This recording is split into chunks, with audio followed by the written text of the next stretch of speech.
Happy game day, Bengals fans. Welcome into our TriHealth pregame live stream as we get set for some Thursday night football action between the Jacksonville Jaguars and the Cincinnati Bengals. I'm Marisa Contipelli, joined by the one and only Geoff Hobson. First, here are the Bengals inactives for this evening. Cornerback Chidobe Awuzie, safety Jesse Bates, defensive tackle Tyler Shelvin, receiver T. Higgins, guard Xavier Su'a-Filo, and tackle Fred Johnson are all declared out.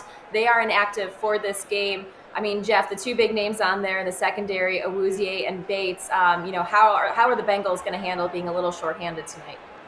Well, I think they're going to probably play zone. I think we can probably deduce that.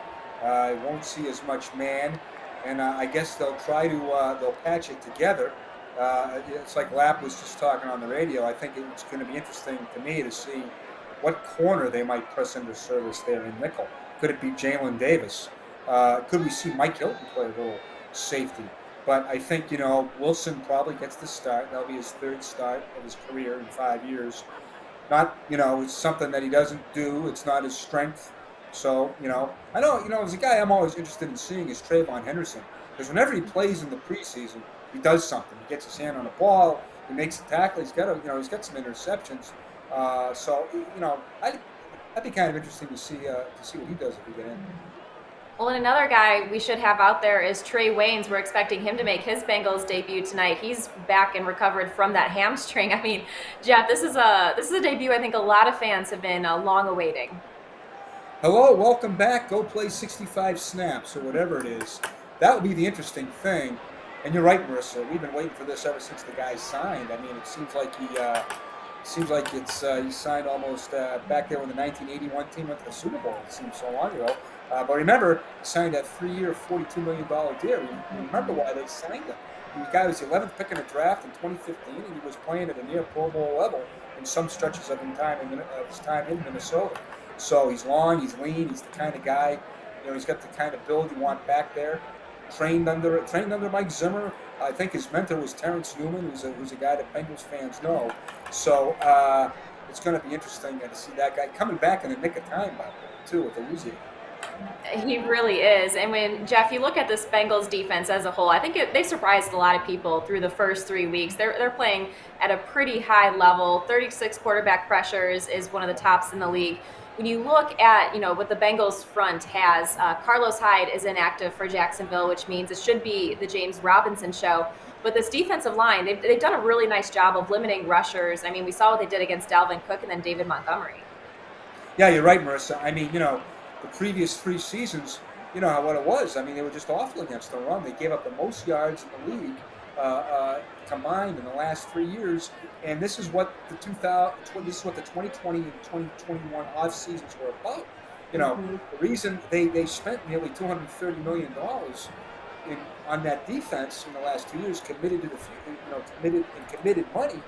They had to be stout against the run, particularly in this division. I mean, since Zach's been the coach the last 2 years, they've given up 150 yards a game in the division on the ground and 5 yards a carry on the ground in the division. Can't win doing that. And they committed the money, and you got.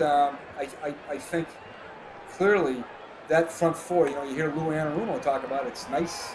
It's not. Although I think he's going to blitz the rookie quarterback tonight. It's nice to not have to blitz to get pressure. I mean, we're seeing Larry Ogunjobi is playing. He's giving them what they haven't had since Geno Atkins, and he's probably playing a lot better than Geno. Well, no, you can't say that because Geno's in the Hall of Fame. So, but he's given them production there that they just haven't had in years. It has certainly been a welcome sight to see. And Geoff, we can't have a pregame live stream without mentioning it's battle of number 1 picks, Joe Burrow going up against Trevor Lawrence. And I mean, for Lawrence, he's already thrown 7 interceptions on the season, tied for most in the NFL. What does this defense need to do to kind of force him into making some of those mistakes early on? Time to break the hex. 7 straight rookie quarterbacks have beaten the Bengals. Baker Mayfield did it twice. Lamar Jackson did it, has done it. Time to Gardner Minshew on this team did it. So it's time to stop all that. And it's going to be, the secret is going to be, I think, what it's been the first 3 weeks. You got to be good on first and second down, because I think Lou will probably give this guy some different looks. So now he's going to be a little bit hamstrung too, because he doesn't have two of his starters, and Wayne's is playing for the first time in forever. So I don't know how I don't know how liberal Lou's going to be. With that watered down secondary. But he's still got Mike Hilton, the best the best blitzing slot corner in the league. So I believe if Trevor Lawrence wants Mike Hilton's autograph, he'll get plenty of opportunities to get close enough to him. Well, how about for, the other side of the ball, the Bengals offense going up against the Jags defense? You look at their secondary, they're allowing over 300 passing yards a game. Could this be another night or another day that we see a long Joe Burrow to Jamar Chase touchdown?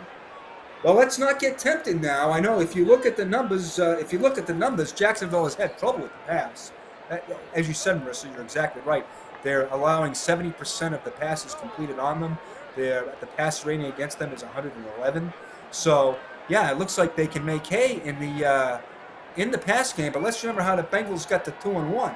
They beat Minnesota and Pittsburgh, throwing a combined 45 passes. Mm-hmm. So I think they feel like they're at their best. And I know Burrow's running around. I know he looked like Houdini. He looked like a cross between Houdini and Casper the Ghost.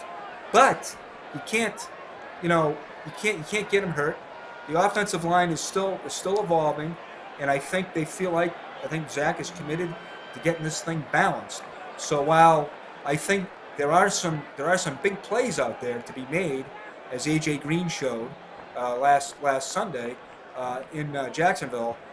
Remember, it was less than a year ago, almost a year to the day, that Joe Mixon had 152 yards rushing against this guy. So, that's a good night to be balanced, I think.